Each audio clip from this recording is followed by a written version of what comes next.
Broadcasting live from the Business RadioX studios in Phoenix, Arizona, it's time for Phoenix Business Radio, spotlighting the city's best businesses and the people who lead them. Hello and welcome to Phoenix Business Radio, broadcasting live from the Max 6 Entrepreneurial Center right here in Tempe, Arizona, where we help build businesses and connect you with the right people. And I can tell already in the last 10 minutes that we've been in the studio, we're going to have an incredible conversation with our guest today. I'm very happy and excited to introduce you to Vera Minot, who is the Creative Director with Southwest Solutions. Welcome to the studio. Thank you. Happy to have you here.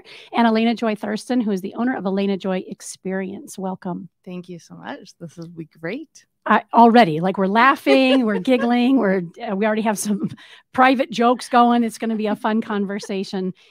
So I would love, let's just to start off with our listeners and our viewers, having each of you introduce yourselves and the company and or organizations that you represent.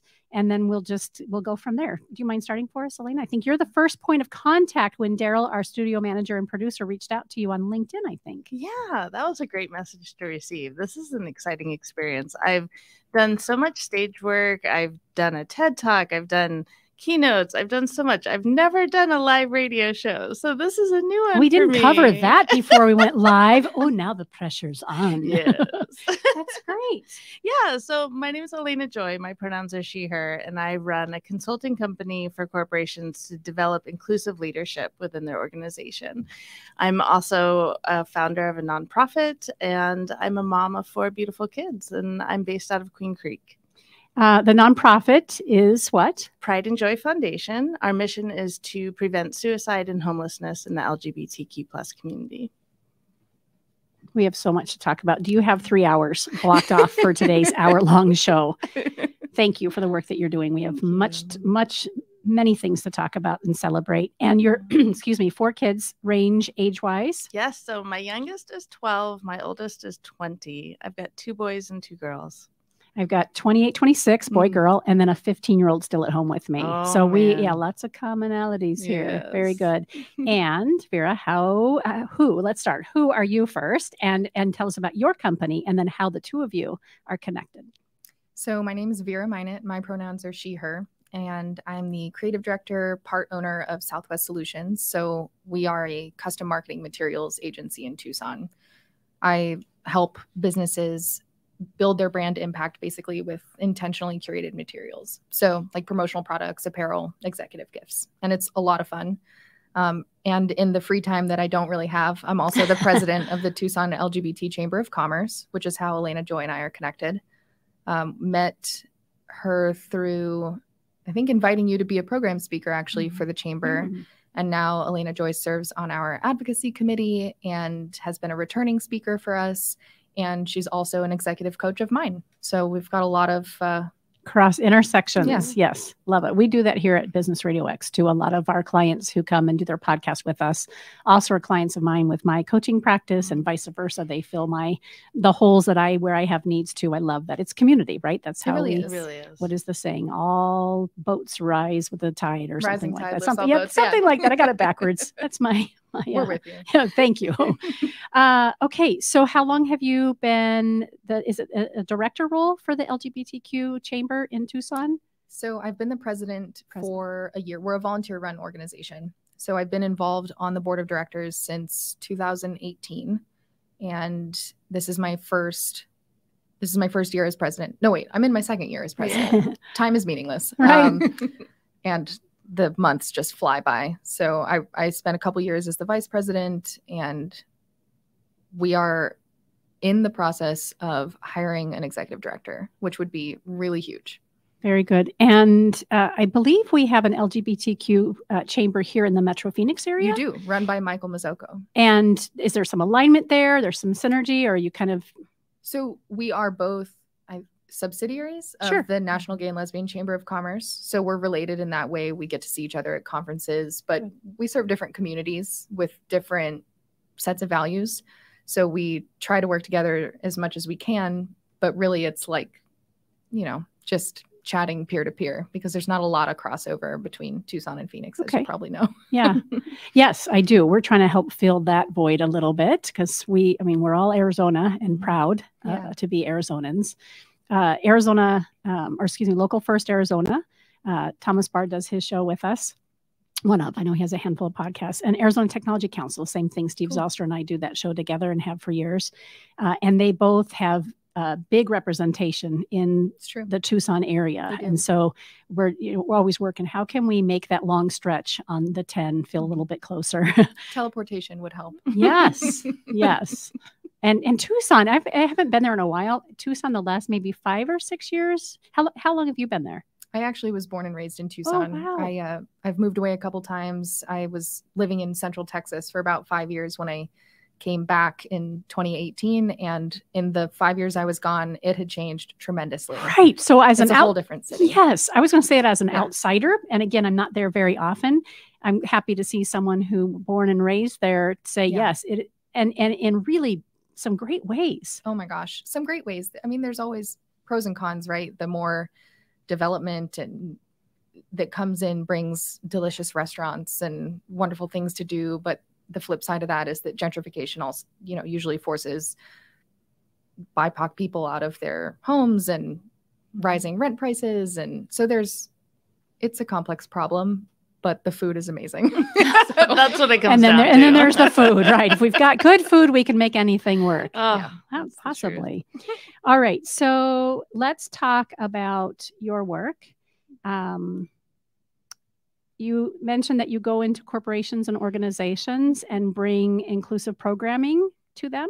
Yeah, so I focus on inclusive leadership development, basically a combination of skills, knowledge, strategies to help both individuals and companies reap the benefits of inclusive leadership. So it happens often through sometimes a simple experience like a lunch and learn or a keynote. That's me modeling one of the skills of inclusive leadership is meeting businesses where they are.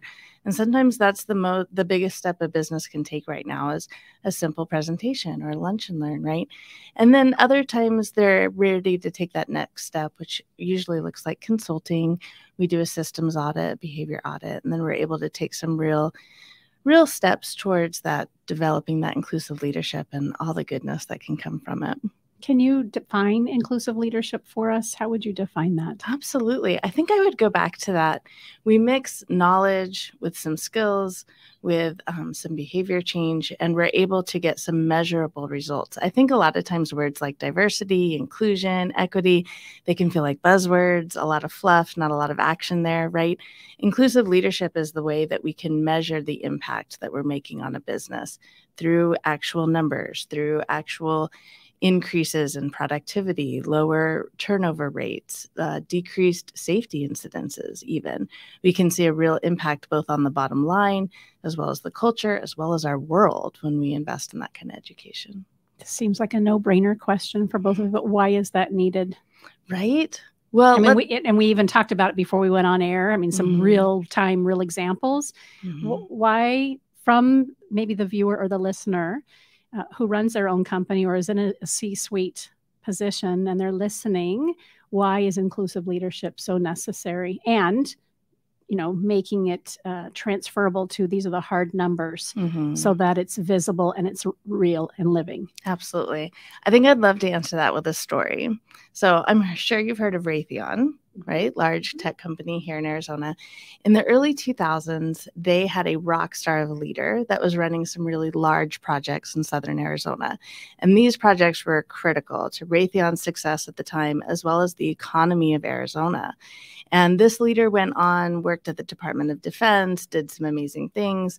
She's now a VP at Airbus. She is a rock star of a leader that does amazing things for any organization she's a part of.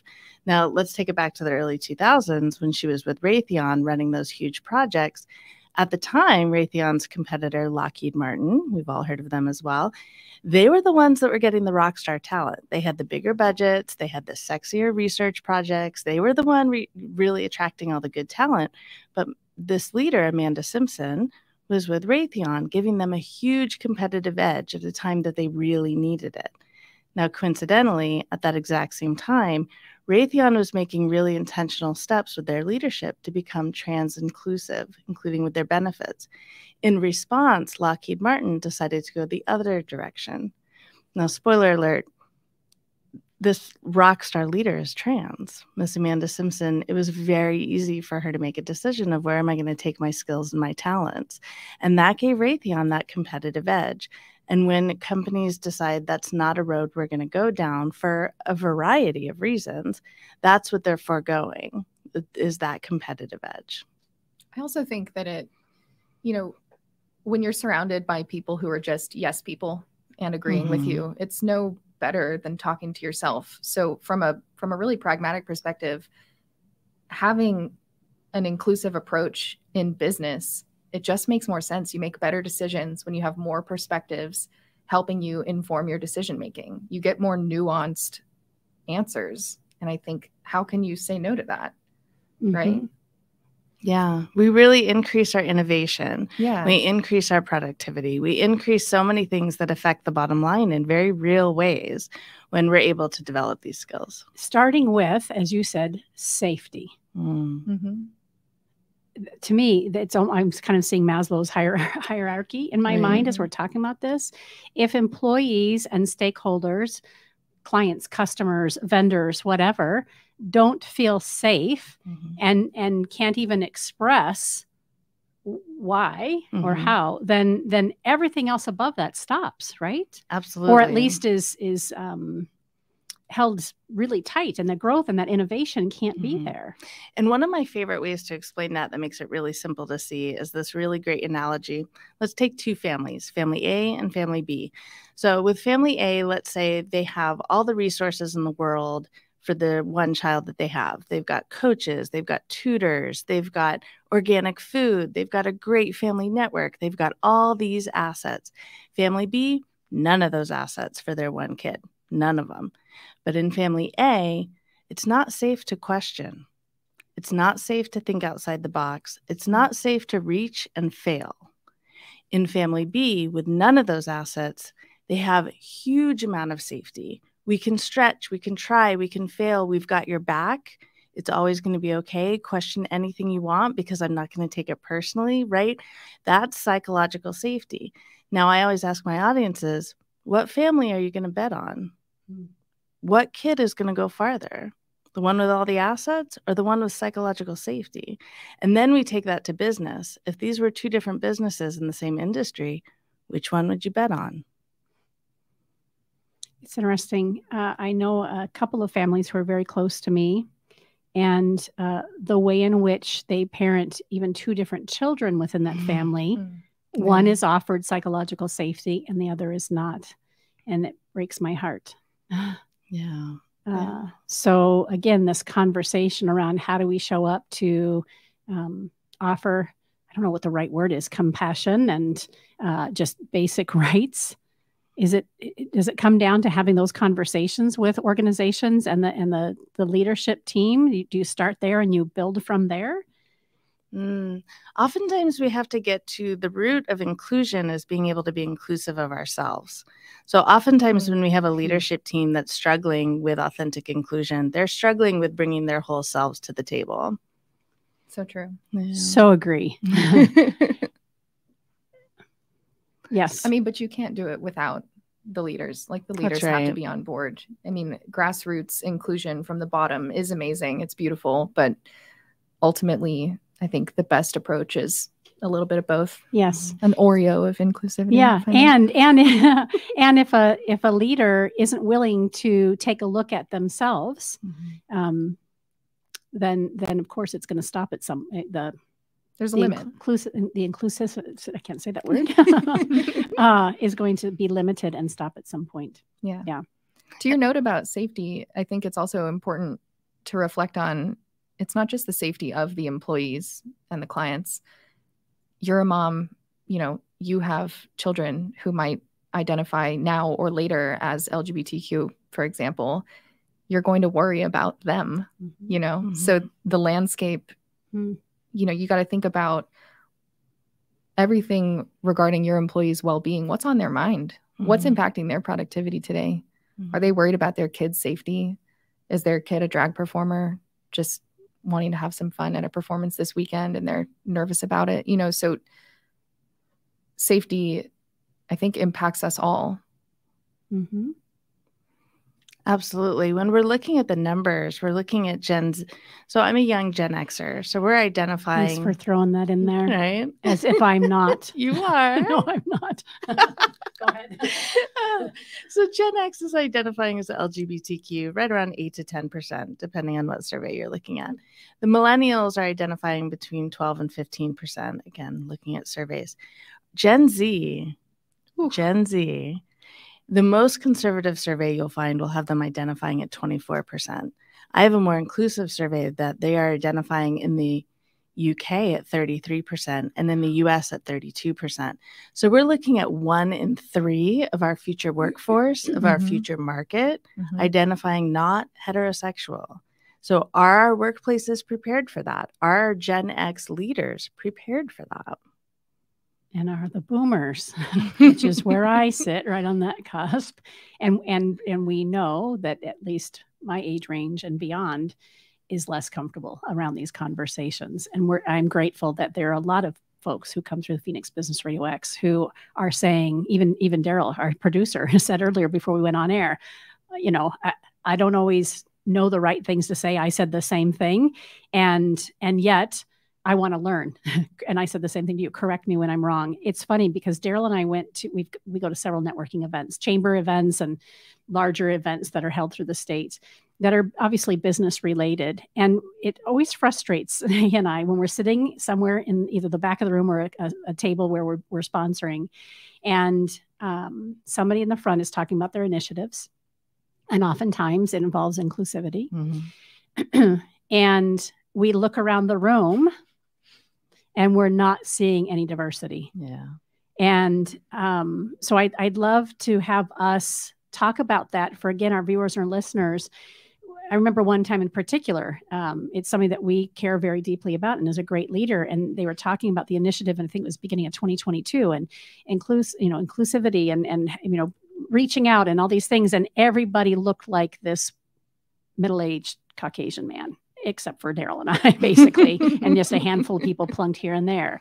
So, and this is truly a leader who does want to make a difference. And I've seen a remarkable difference in his organization since this conversation, this talk, which is great.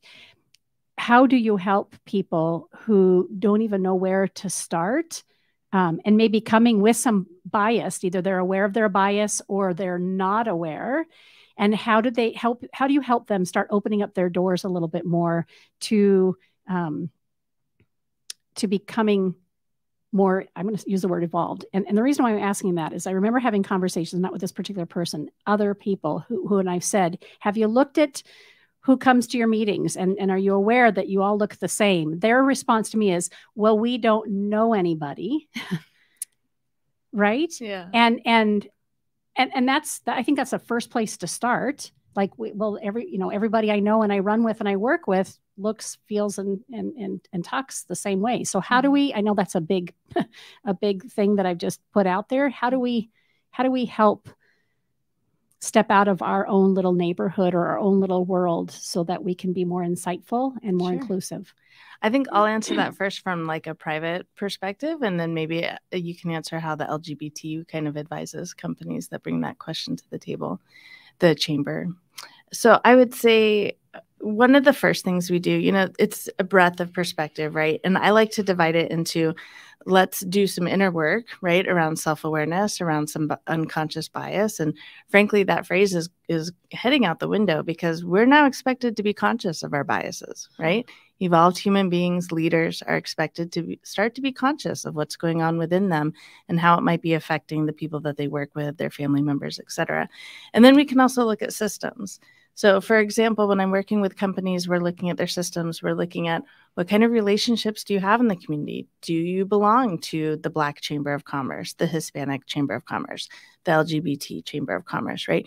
Do you have relationships with at least 2 HBCUs? Like, where are your relationships coming from, HBCU. Right? A historical Black college and university. Thank you. Yep.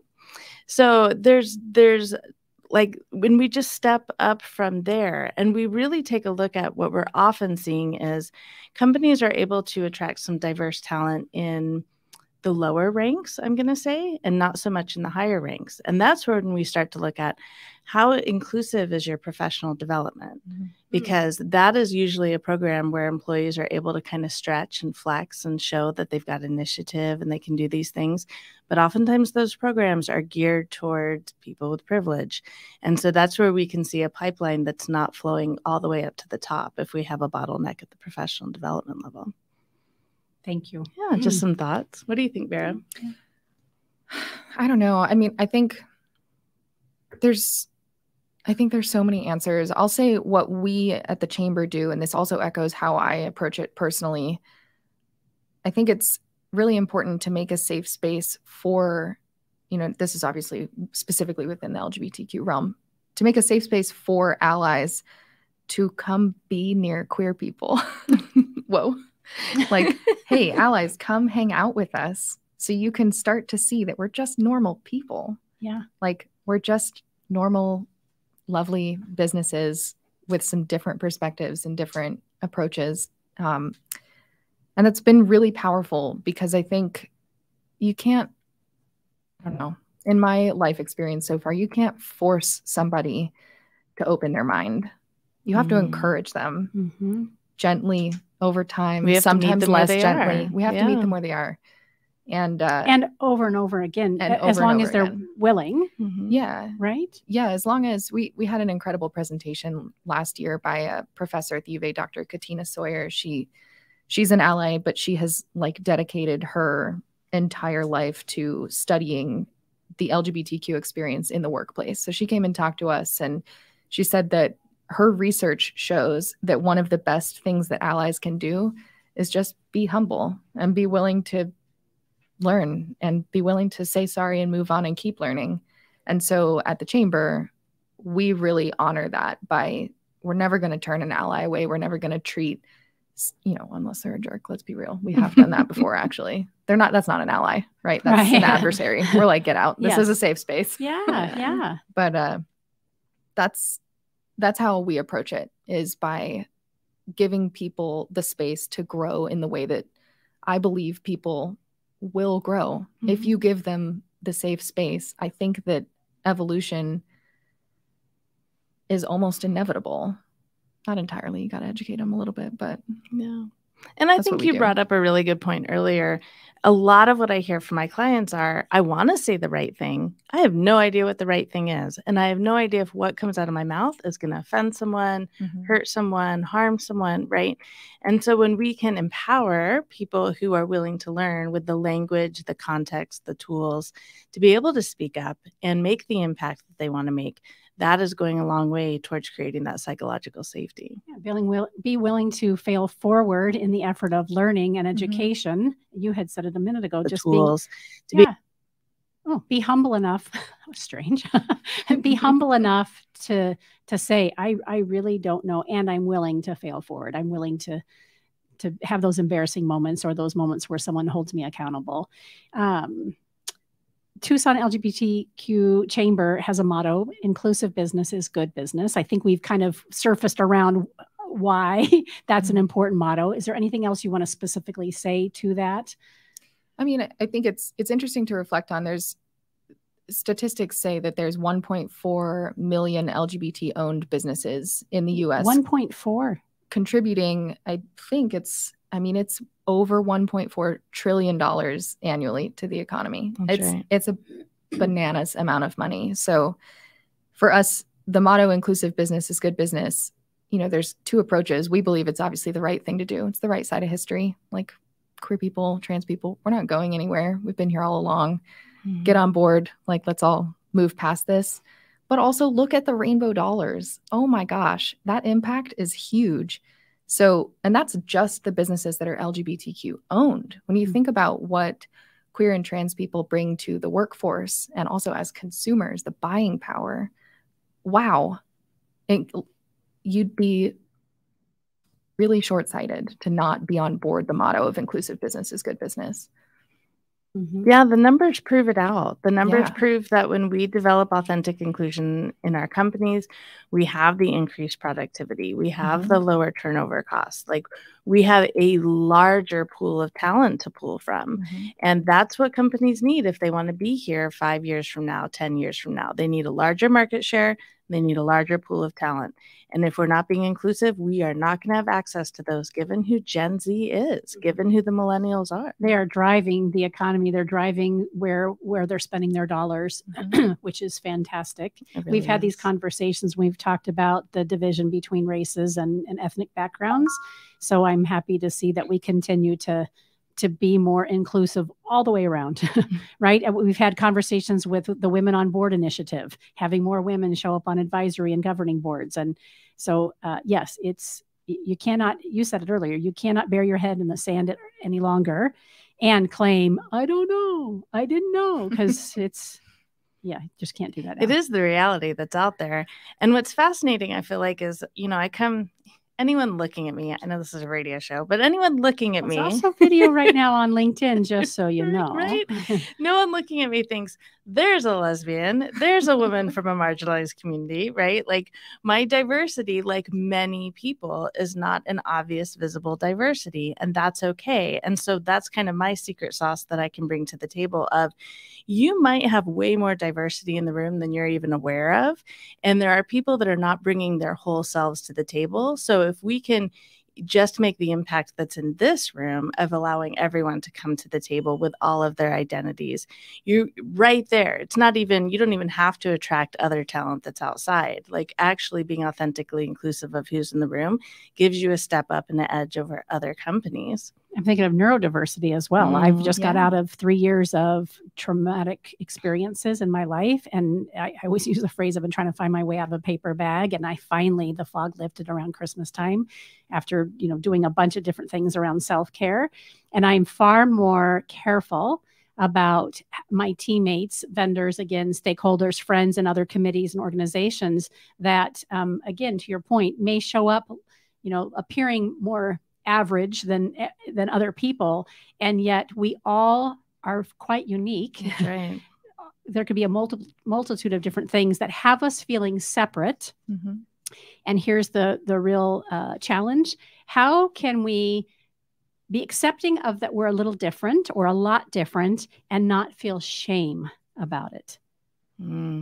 So in my practice, I have 4 pillars that I teach my clients to help them build those inclusive leadership skills. And the very first pillar, where it really starts, is right around self-awareness. And it's actually what I did my TED Talk on. So it is this concept of, I can intentionally observe my thoughts, my actions, my emotions, and not judge them. Because if I've put that blanket of judgment on top, I can't learn from them and I can't change reality. But if I can intentionally observe, that allows me the ability to remove that blanket of shame. And then I'm able to see my reality for what it is. And that's the reason why that's a huge part of my career and my talking points, is because I didn't come out until I was 37. I didn't know this about myself until I was well into my life. And I was bound and determined that there was never going to be anything else hiding inside this brain and body of mine that I wasn't aware of that was still really affecting my day-to-day reality. And that is an issue that a lot of us have, regardless of what community that we're a part of. There are things within us that, if we're not aware of, they are still affecting our day-to-day reality. In my world, when I'm coaching consulting, I call that shadow work. It's a big part of what I do. I'm a trauma guide and a shadow integration coach, helping people find their way to what are those pieces of yourselves that have been under lock and key that you're aware of and you want to keep them that way, or that you're trying to open up and explore, so that we're not projecting, because that's really what happens, right? We then begin to project it on top of everybody else, and we think, oh, it's about you, or it's about you. Reality is, it's a mirror looking back in your direction. So this is a rich conversation. I love that you brought up neurodivergence. I mean, in inclusivity, I think a lot of people just tend to imagine what are the colors of the faces around the boardroom table, and it's so much more than that.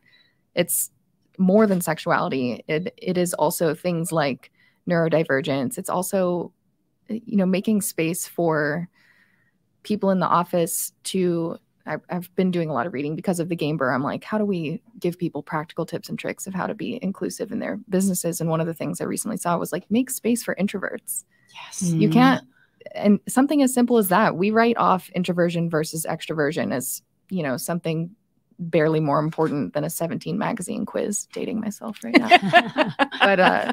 But in the workplace, it's really vital to actually recognize, hey, I know that, you know, we have these big meetings and the, you know, whatever, the types of people in the room demand answers now. And I know that you're actually the type of person who might need to sit on this and think about it. I'd love for you to come back to me after this meeting as you reflect on what we've talked about and share your thoughts with me, inviting people to the table from where they sit. I mean, that's something that we leaders can do every single day that dispels shame. That's not, hey, you stupid introvert. I'm sort of a stupid introvert myself, but admittedly so. Admittedly so. Right. It's, hey, I see you for who you are. I value what you bring to the table. Come talk to me later. And I'm going to meet you where you're at, which is what you both keep saying. This takes me back to my teaching days. Years ago, I taught in the Kyrene School District and went on to be an assistant principal. And I remember really being aware of how students learn and how different. I was a different learner myself. So it was to my advantage to, you know, when I asked a question, I used to in the early days, remember, I'm going to count to myself to 10 before those, you know, those hands that always pop up in the middle. You ask a question, those first two hands, we tend to go right to those hands, and the kids are typically going to always have the right answer.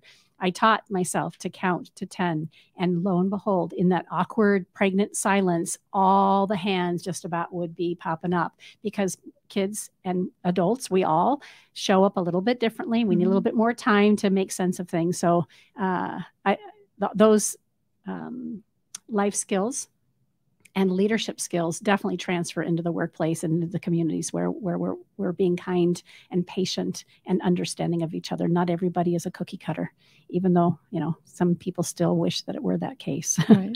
Tell us about something else to add.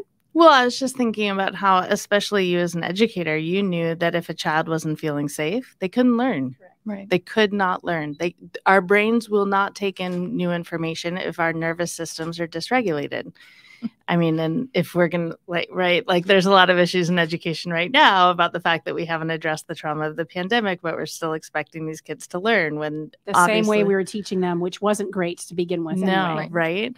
So as leaders in an organization, we know that as we're onboarding people, we need to make their learning, what we've invested into our LMS, our learning management systems, will go so much farther if we've also invested into making sure that our workplace is psychologically safe.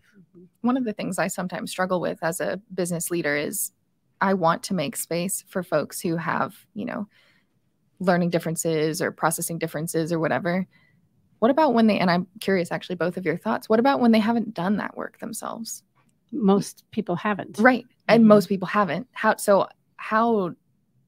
How do you make space for something that I don't necessarily understand? I don't know what it means to be, you know, bipolar, for example. And if they also don't know what that means, but we can all agree, probably some accommodations might need to be made, or we just need to be aware of, you know, the different processing type. How do you approach that? I think it comes down to communication skills and willingness to have those hard conversations. I mentioned that I am a shadow guide, and I also help with trauma healing. And I find myself frustrated at times when I hear about trauma-informed workplaces and some of the programs, and I'd love to hear both of your perspective on this, since this is similar to the work that you do. When somebody says, I go into businesses and I help them understand what a trauma-informed workplace is, right? Or suicide prevention or whatever. And if we keep it just at the head level where it's contextual and it's theory and it's statistics, if we're only stopping there, we might be informed, but we're not helping the person or the people who are struggling with suicidal ideation, or they're in a trauma response and they're still in fight, flight, or freeze mode or fawn mode. And to your point, they're not even aware of it. They're just dysregulated and they're not functional. I hear what you're saying about the work that you do. You start with that level if that's necessary, And then there's deeper levels of education and opportunities to then say, okay, let's take it from the head perspective where it's just information. And now let's make it practical. And let's offer those opportunities where we can engage and start to experience, oh, this is different. Or here's how I show up, the self-reflective piece and self-assessment piece. And then the next layer of that is providing our teammates and our employees and our community members opportunities for the coaching and the real work, right? So if I have a mental health issue and challenge, let's find the right resources so that we can better learn and understand who we are and how we show up. And then I can have the verbiage to go back to my teammate and say, and I've been doing all along throughout this journey because I just tend to be wired that way. I can go back to say to my teammate, listen, I'm struggling today and I'm not sure, what's happening, but I want to show up respectfully and in conversation. And I'm also not firing on all pistons today. So, we need to help people get to that point where they can be self-aware, in addition to give each other the verbiage to say, here's how I show up. Here's how you can best support me. I would love both of your perspectives on that piece, but I think that I think we make the mistake when we only buy into programs or we invite in programs that are only going to keep it at a very text-based level. And sometimes I think that feels safer for our C-level executives. Okay, we're going to call ourselves trauma-informed workplaces, or we're going to be inclusive and diverse, and we're going to do this 1 half-day workshop or 2-hour online program, and then boom, check mark. We've done it. Now we're good. No, you're not. It's a practice. It definitely is. It's a muscle that has to be flexed. There's no Over doubt and about over it. and Over and over and over again, in order to really get it intrinsic into who we are as leaders. I think one thing that I do that I work with clients, I actually don't use the concept of trauma informed because I don't feel like I'm qualified to make a workplace trauma informed, but I can certainly create a path for trauma sensitivity. And when we do that from the basis of what are we being inclusive of in ourselves, then we're able to know what part of us do we want to make visible. I talk a lot about strategic visibility, right? What stories that we want to share and what stories that we don't want to share.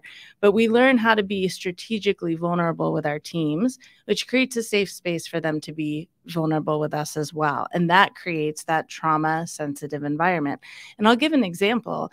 So I'm an LGBT certified owned business as well as a women owned business. And recently there's a certification that I'm getting that I don't talk about a lot, which is disability certified owned. And that came to a head so I have an injury from 10 years ago that creates chronic pain. And about once or twice a month, it'll take me out for a good 72 hours, right? And of course, because of the trauma that's around it, part of my coping strategy is I'm going to work through it. I'm going to work through that pain, right? Like I'm going to show up to all my meetings. Yeah, not great. So I'm having a team meeting and I'm talking to my team and saying, I'm really sorry. I've tried to be present this week, but I just haven't been. I haven't shared this with you, but this is what I struggle with on a fairly regular basis. And it was because I was getting that certification that I was like, I should probably get comfortable talking about this.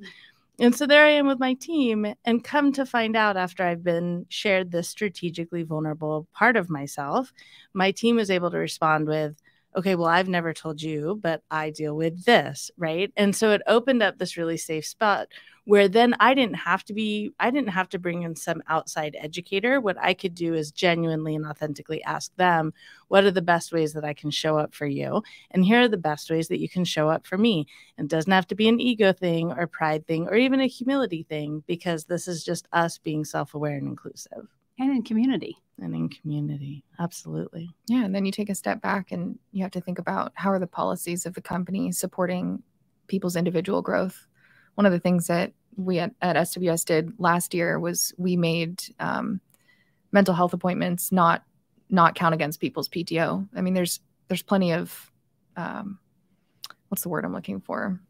There's plenty of impediments to people seeking therapy, financial, the stigma of it. Finding someone who was taking clients right now. Right now is the biggest thing. Yeah. Oh, that is the worst. So we were like, well, we can make space for these one-on-one conversations, in a really authentic and compassionate way. We can also make sure that our company policies at least remove some of the barriers to seeking individual growth. I'm my own trauma informed I am informed about my trauma. That's right. Right. I'm not informed about others' trauma. I'm not a professional in that space. I have a therapist. I'm not a therapist. So there's only so much that I feel comfortable offering to my employees in a one-on-one space besides just compassionate conversation. But I can at least say, hey, go to therapy. Just in the middle of the day, just go. It's not going to count against you. Just go. Yeah. So I have a 15-year-old. He's a freshman this year. And given that we've been through a traumatic experience, I am more sensitive to his need for mental health days. And so when I call in that absence, there is no problem with me just saying, he's out today. It's just a mental health day. That's right. Right? Like, I don't know what y'all are going to do with that, but I hope that every parent is calling in these sorts of days when they're needed. And sure enough, the magic behind giving him space to not feel great mentally means that he can show up in so many different ways. And having grown up while my parents were very loving parents, and my dad mainly is the one who raised myself and my siblings, I wish that my dad would have been more open to that. But again, that was, early 70s. And I just don't know that, I'm sure he was dealing with his own set of stuff, let alone knowing how to handle, a prepubescent teenage girl who couldn't, who had a hard time showing up all the time. Although on the outside looking in, everybody thought Karen had it all together. And which is why I've been so loud about the journey that I've been on. I love what you said. It's a strategic vulnerability. I love that too. Yeah, that's been, I've been very strategic about sharing my story the last 3 years. Hasn't always felt that way. Sometimes people are like, oh, that's a lot. How do you do that? And sometimes I think, I don't know. It's been a download, and I've had no choice but to share my journey because I think it's my purpose here on earth. So when we can have these kinds of conversations on Phoenix Business RadioX, no less, in the business community, it helps everybody move forward in a more dignified way. Tell us a little bit more about your company, Southwest Solutions. Do you have an inclusive leadership protocol, or like how does that show up in your workplace in addition to what you do in the chamber? We don't, we're small. We're a team of 9 and 3 of us are co-owners. So inclusivity for us feels really grassroots because we're literally just sitting across the table with our entire team. So for us, inclusivity looks like making sure everybody's heard, making sure that we're accommodating people and however they're showing up. It looks like we have a surprisingly queer workplace. I think we're greater than 50% LGBTQ, which is really amazing. So sometimes it looks like celebrating that with an internal pride celebration. And I realized just recently, why is that the only celebration of a culture that we're doing? So recently invited one of my teammates to teach us about her culture. So she's going to give us like a Boricua, talk and culture day for us at some point, a little bit later in the year. So there's not leadership protocols. We just try and live it every day. We recently actually did the Gallup Strengths Finder test for everybody in the organization. And that's been fascinating to reflect on how we are and aren't clustered in terms of our various strengths. So now that we have that information, when we move to hire somebody next, like I don't want them to just fit the mold that we've and now which holes need to be filled. Yes. Right. Yeah, totally. Right. Now we can see the mold. Yeah, and that seems to be one of the biggest barriers for so many organizations. Can you see the mold you've created? Because you got to break out of it. Right. Yeah. What else? I said I typically look at time, but I've been oh, wow. Holy cow. That went fast. Well, I want to just say, I think it's incredible that we are having this conversation about such human issues on a business radio show, because I think that, as a second generation business owner, I don't necessarily have the entrepreneurial spirit. I'm coming into the business and looking at how do we make it better moving forward? I'm like step 2. So it's a very different perspective from my parents who started the business. And one of the things that I feel like I'm always talking about is, well, business is nothing without the humans that are in it. So I don't know what happened that back in the day people, society decided that there was no place for humanity in business, no place for emotions, no place for real lived experiences, no place for hard day. Just leave it at the door, do your job. Like, we're all just human beings. Businesses exist by and for us. Why are we leaving ourselves at the door? Yeah. So I'm delighted that on Phoenix Business Radio, no less, we're talking about such real stuff. I love that, and I appreciate the acknowledgement. I got I'm a licensed partner, so I own the studio, and I'm also part of a bigger network. And just today, from the founders who are in Atlanta, Georgia, I got a link that said, "Congratulations on being named as one of 16 most influential podcasts and that are social media related." And I was like, what? How cool is that? And That's awesome. It is awesome. And that's not just me hosting my shows as the owner of the studio. It's also all of our clients, the Local First Arizonas, the Arizona Technology, Conscious Capitalism, and all of my independent business owners that have their own shows. We collectively, that's part of what we bring that's unique to podcasting and B2B radio, is having these very candid, authentic conversations in all industries and all verticals, where we can talk about the humanity of leadership, the humanity of business practices, and the economy. So I love that you acknowledge that, and I'm very proud to say that this is the whole point of what I've been working towards for 6 years. And sometimes it feels like a lot less than that, and sometimes a lot longer. This is why we do what we do. So I appreciate you guys sharing your time and your expertise, right, in your own personal stories. Did I understand you to say that your parents started Southwest Solutions? Mm-hmm. Okay, well, go back to that. You just let me plunk that there and step away from it. So it's a family business. Yeah, it's a family business. It started in 2014. I came on in 2018. I think it's funny. So it's promotional products is sort of the quickest, easiest way to describe it. And they tried to get me to come on board for, I think, years. And I was always like, God, promotional products are so stupid. I hate them. And now I hate them so much. It's just trash. Now you have branded everything. And then I realized one day, like, oh my God, wait. They don't have to be trash. Oh my God, I can play the role of helping people choose things that aren't trash. I'm in. So I came on board and haven't looked back, and it's been such a cool journey.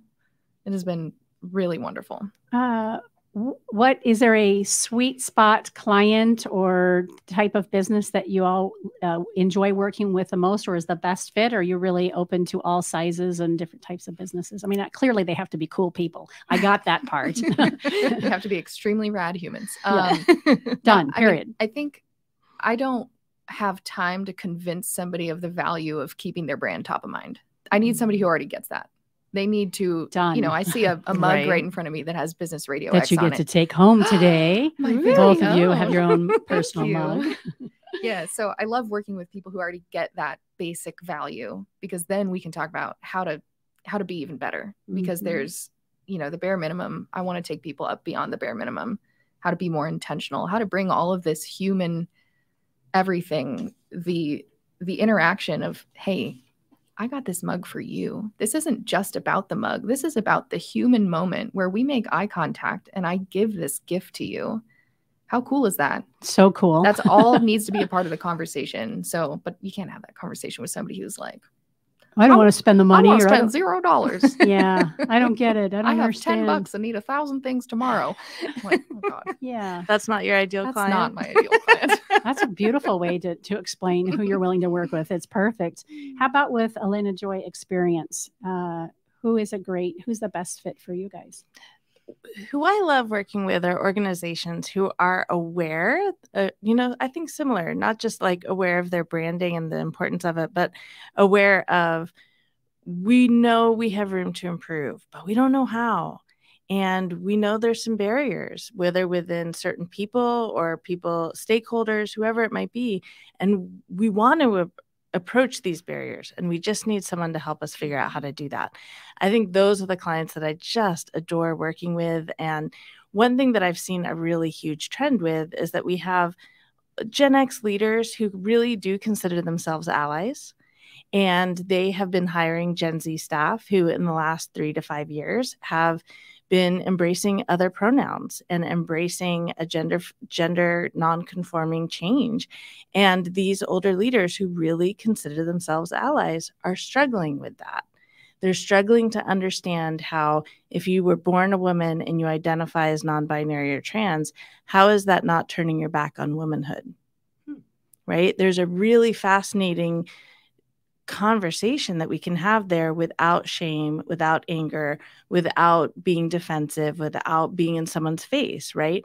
And it's those kinds of companies who are willing to say, yeah, we do struggle with that, and we do want to see what's on the other side of that.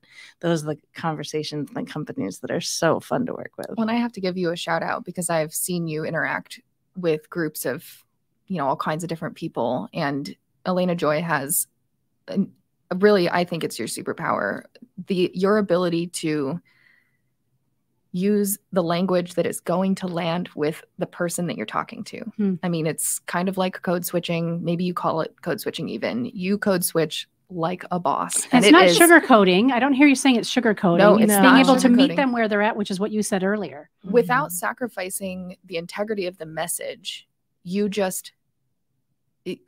just dial up the impact no matter who you're talking to. And that is so special because that's one of the things that I think a lot of, especially DEI trainers get it wrong. They don't shift the communication style at all. And if you don't do that, you're not going to have as much impact. So my experience with the Elena Joy experience was like, holy shit, this lady knows what's up. And is there room? Is there a program where you can help other DEI trainers and companies find that secret sauce for themselves? That if you're not doing that yet, I think there's something there for you. It's kind of what I alluded to earlier, right? That there are so many people out there screaming and branding themselves as this or that to hire me, bring me into your company, and I'm going to help you do the XYZ.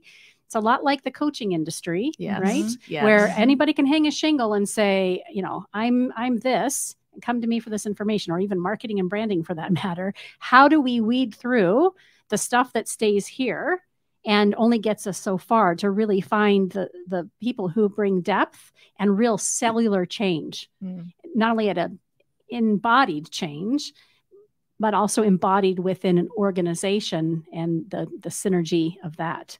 Do you offer that to other people who are? Do you want to? Yeah. Can you just sign here and tell me that you promise you're going to do that if you're not already? Absolutely. That's in the 5-year plan. I got you. I'm so pleased. I'm so pleased. And what a great acknowledgement to share that, because thank you. That's a whole nother, I believe it's a whole nother layer of the kind of work that we all are collectively and individually moving towards. Beautiful. How do our listeners and viewers get in touch with both of you? And what's the best place to start to see if they're a good fit? We've already kind of outlined, who you are best suited for. What's the entry point? So I love to connect with my friends on LinkedIn, definitely there, as well as you can check out my website and all my programs at elenajoyexperience.com. And I definitely play a little bit on Instagram. So if you're in that playing mode, you can find me there for sure. Very good. And your TED Talk is located on your website? It is, yep. And is it Elena Joy? elenajoyexperience.com. Okay, very good. Thank you. Instagram, LinkedIn. I'm on both. I love it. I think we're already connected because Daryl took care of that for us. I'm so glad. So good. Thank you for being here today. Yeah, go Daryl. It's your birthday. No, it's not. But yes. I am garbage at LinkedIn. Wow. I'm on LinkedIn. What is it? I know. I need to be better. We're working on that. Yeah. We're working on that. I know. It's just, what's the resistance or the hesitancy? My honest answer is that's what we're here for. LinkedIn feels the positivity and I don't know, thought driving on LinkedIn just feels so performative for me. It's so hard for me to handle all of these. I just want to introduce you to my friend, whoever's doing this amazing thing. I'm like, I don't think you talk like that in real life.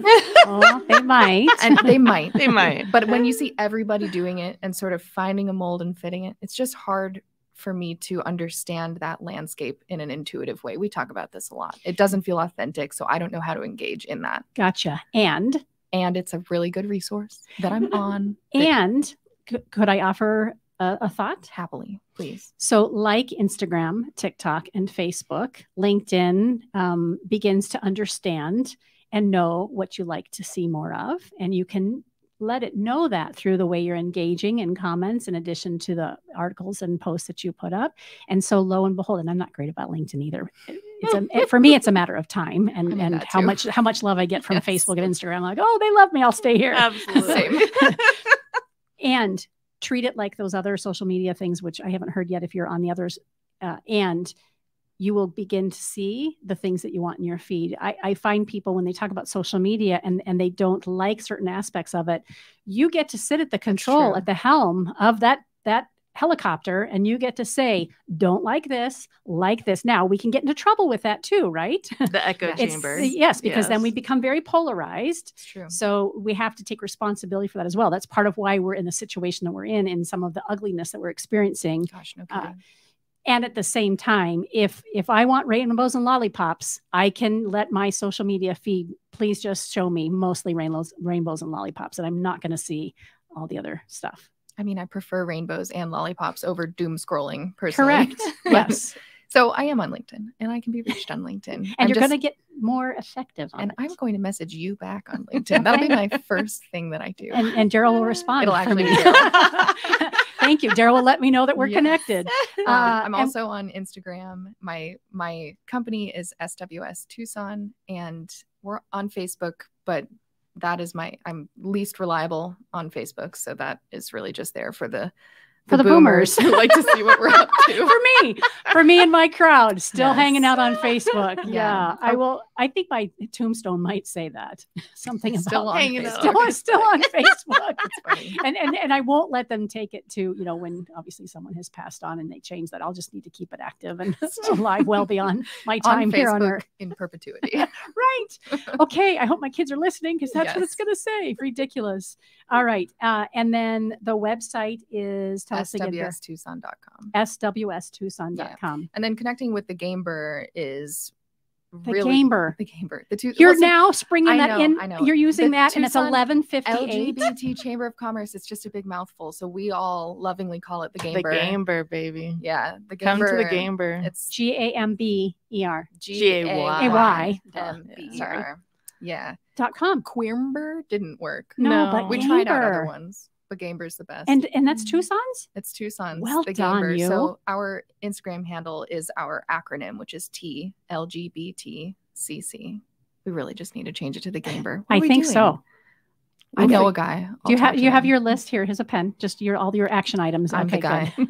You're the guy. I'm here. No one will understand that it wasn't on with us beforehand. So great to be with you. I had a sense that there would be a lot of fun when you guys walked in here. So thank you for that. And a shout out to Kristen, who's over here video recording. We thank you for being here and capturing all the highlights, as well as Daryl doing the same on behalf of Phoenix Business Radio X. Great to be with you guys today. You've been listening to Phoenix Business Radio, broadcasting live from the Max 6 Entrepreneur Work Center right here in Tempe, Arizona. Some media leans left, some lean right, and we lean business. Until next time, I'm Karen Nowicki. Thanks for listening.